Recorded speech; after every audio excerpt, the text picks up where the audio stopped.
Hi, I wanted to ask about two things. Uh, the business role you mentioned of non-HR, the ERP, business analyst, and the third HR role which you mentioned, RMG. Can Yeah. you elaborate on that, please?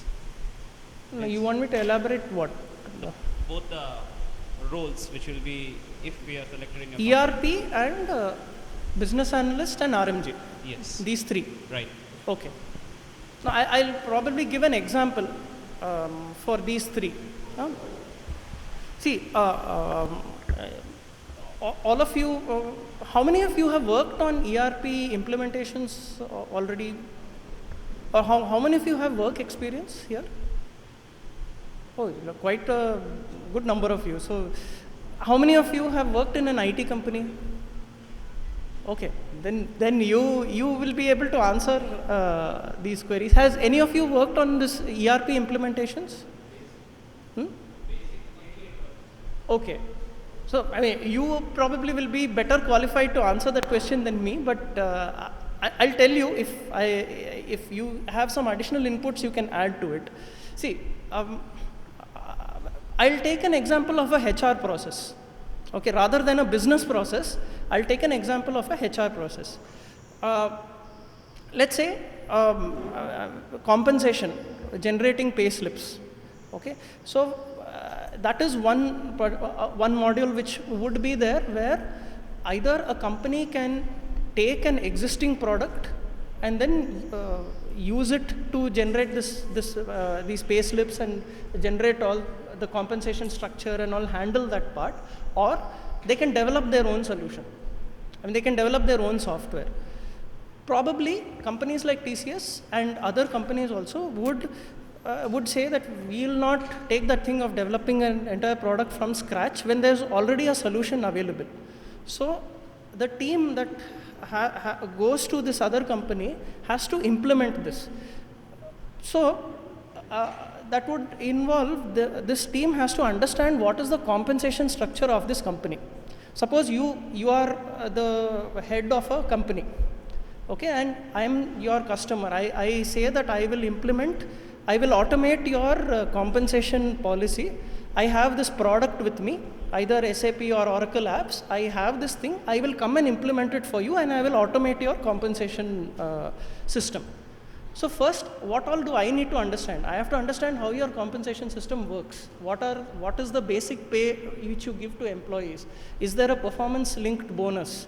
So many things I have to understand. I have to thoroughly understand your compensation structure itself. So here, if you see, a person who is specialized in HR will be better fit at understanding this than a technical guy. A technical guy can, if once he understands that this is what is required, they'll make the changes in the tool. So you have to modify some queries, you have to log into the system and make some code changes. Technical guys can do, but they'll not understand compensation structure. So an ERP consultant is this link. So he will go and talk to the CEO and he will understand what's your compensation structure like. Tax, how is it handled? How is the rating system, performance ranking system for employees? How does that relate to compensation structure? So you'll say that we have a 5-point rating scale system. If somebody gets a 5 rating, they have to be given this particular variable performance linked pay. If they get a 4 rating, they'll get a lesser amount. So once I understand all that, I will tell it to the technical guys, and the technical guy can make those changes in the code. It's a simplified example, but you got that? I hope you understood that. If you have a better example or something, you can add. Yeah. I wanted to know how you're relating. How you're relating marketing with ERP business analyst Same role. thing. See, I gave an example of a HR process, right. But there may be a module on sales and distribution. So a person who has studied these concepts in your marketing courses, you have studied distribution, how it goes, you will be a better fit to understand the customer's requirements and then give it to the technical team. So that's what an ERP consultant will do. You got it? Yes. What about others? Is it fine? What was the second thing you said? Business analyst.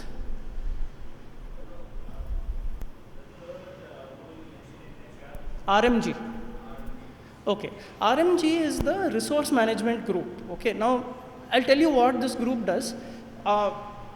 See, when any one of you, or even I, let's say I've been in the company for quite some time now. It's been 11 years plus.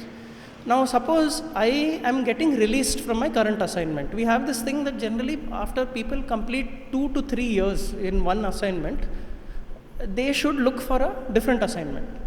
It's not mandatory, but then it is a desirable thing because one should not get stuck in the same role for a long period of time. So we have this policy that there should be a rotation. So now, let's say I am done with my assignment and I have to go to the next one.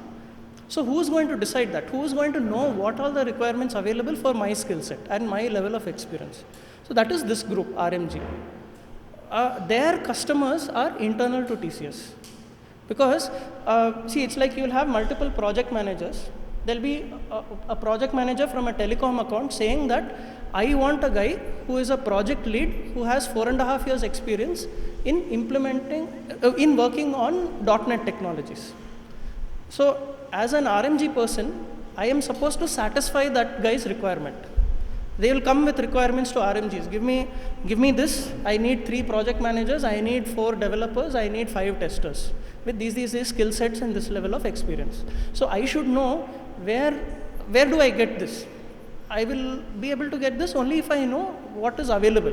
So who is getting released from the same business group? How many people are getting released from other projects?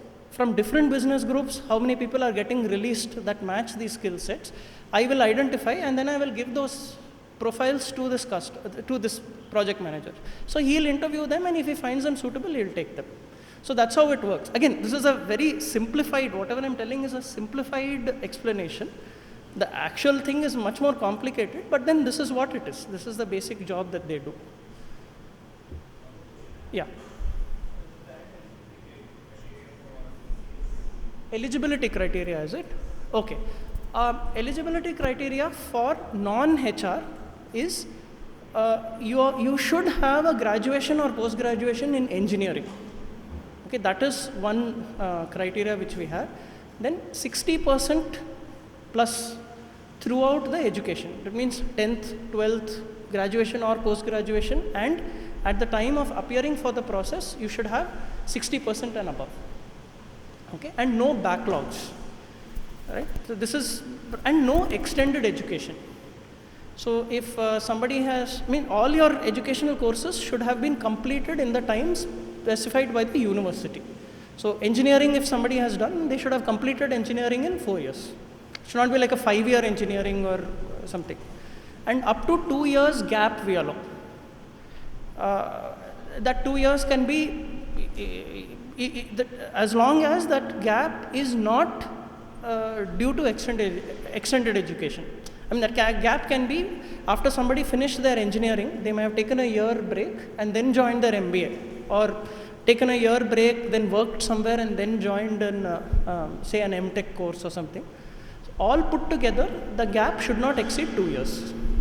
And gap means where the person was not studying and not working. If you have worked somewhere and if you have the documents to show that work experience, that's not counted as a gap. Okay? So that's the eligibility criteria. For HR, again the same educational, that percentages, those still apply, but that restriction that the graduation should be in engineering, that is not there. Okay? Okay. Yes. Good afternoon, sir. I am Harika. As a HR person, I request you to share the HR skills that we need to possess in order to get into a particular HR role. Okay, so good question. I think, sir, you can correct me. After we conducted our this online test, before the interviews happened, there was some time. So what we did is, the people who we had hired in earlier years, we asked them to come and address the students and tell them this is what is required. So so I'm sure if you are sitting for the process and you are clearing the test, you will also have that opportunity. So maybe it's a bit early for to tell you this, but still I will tell you what from HR we expect. See, this is in the non-HR, when we recruit, generally the interview process, there are 3 stages. There is a technical round, then there is a management review, and then there is a HR round. Okay? So technical round focuses on that person's technical skills. So if it is for an engineer, we'll see how good this person is at programming, what his or her analytical skills are like, and so on. Managerial round is more to assess the fit of this person to IT industry. So it's done by a senior person within TCS. And then the HR round is more on the communication and the attitude aspect. In a HR evaluation also, the same 3 stages are there. So the technical round for HR will focus on how well you know your HR concepts. And it is not that we would, see, yes, our panels will be asking theory questions. Whatever you have studied in your HR courses, you would be asked that. But then a lot of these interviews are more practical and job based. If you are coming into a HR group as part of the recruitment function, somebody to join ERP will be how well they can fit into that role, how well they are able to understand their subjects, how well they are able to map that to the requirements of the IT industry. Can they communicate this? Can somebody understand a business process and communicate it to the technical person? This will be assessed. Same thing for HR also. Right. Okay. Oh, okay. Ah.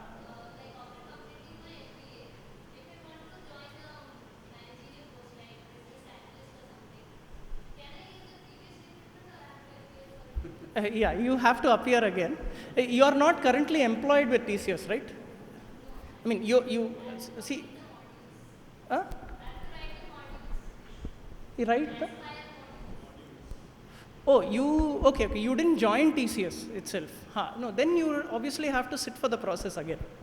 The why I asked you that question is, we have this policy where after joining TCS, once you spend 2 years in the company, you have the option to take leave without pay. You can do your higher studies and then come back. So there you are already an employee.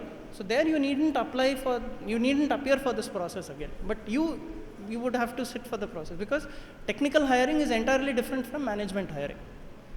The interview, obviously, right, like when they would have, which college are you from? JNTU Vijayanagaram. JNTU Vijayanagaram, is it? Oh, okay, then. Leave without pay. You don't have with pay. No, leave with pay is, you have casual leaves and earned leaves, vacation and all during the year, but that will not be for 2 years. You can't pay an employee and then give them leave for 2 years. They are sponsoring candidates like that 2-year program. No, that is not there, sir. Not there. So, whatever you would have undergone the interview process, you know what your technical interview is like. They'll ask you to write a C program, they will ask you Java stuff and all that. That will not be relevant for management hiring, because we don't expect people, management postgraduates, we don't expect you to write code. Right? That will not be your job description. So, you will have to appear for the process again. Thank you, sir. Right. Anything else? We'll again invite Karthik Garu, because we'll have so many things. Right. So accumulate all the questions. The next session, he'll be clearing all the doubts. Sure. Okay. We request him to oblige our request and come once again before Anytime, the sir. recruitment process starts. Right, thank you, guys. Hope this was helpful to all of you. Got some inputs to think about at least. I know it's probably a bit early that you're just starting off in third day itself. This may have been a little too much, but hope it gave you something to think about. That is recorded in their mind. Dream companies, TCS like that.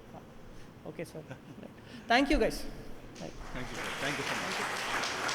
Thank you very much, Karthik Garu. We look forward for your visit again to our campus to address our students.